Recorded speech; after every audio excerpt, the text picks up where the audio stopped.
I'm Gladys Abotar from Oriental Mindoro, 39 years old. 8 years na po akong nagsasuffer po dito sa sakit ko po na trigeminal neuralgia. Kung saan-saan na po ako nagpa-check up sa ENT, nagpa-dental na po ako. Lahat-lahat po, nabunot na po yung ngipin ko.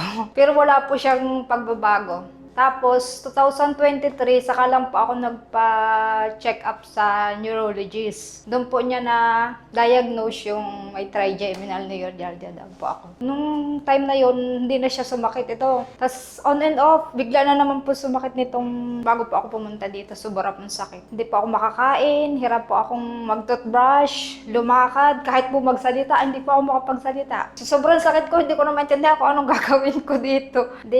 Saka po nakita ko po yung N8 upper cervical chiropractic. Tapos napanood ko po yung mga video nung pasyente dito na may trigeminal. Nung una pong session ko dito, wala pa akong naramdaman.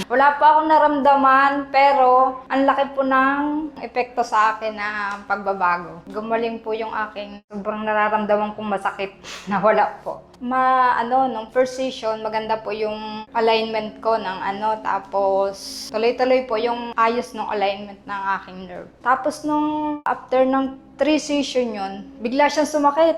Sabi ko, ala, ba't ganun? Tapos nung time po ng 7 session na, doon ko po na-feel yung nagbago talaga siya. Hindi siya sumakit. Tapos ang gana ko na pong kumain.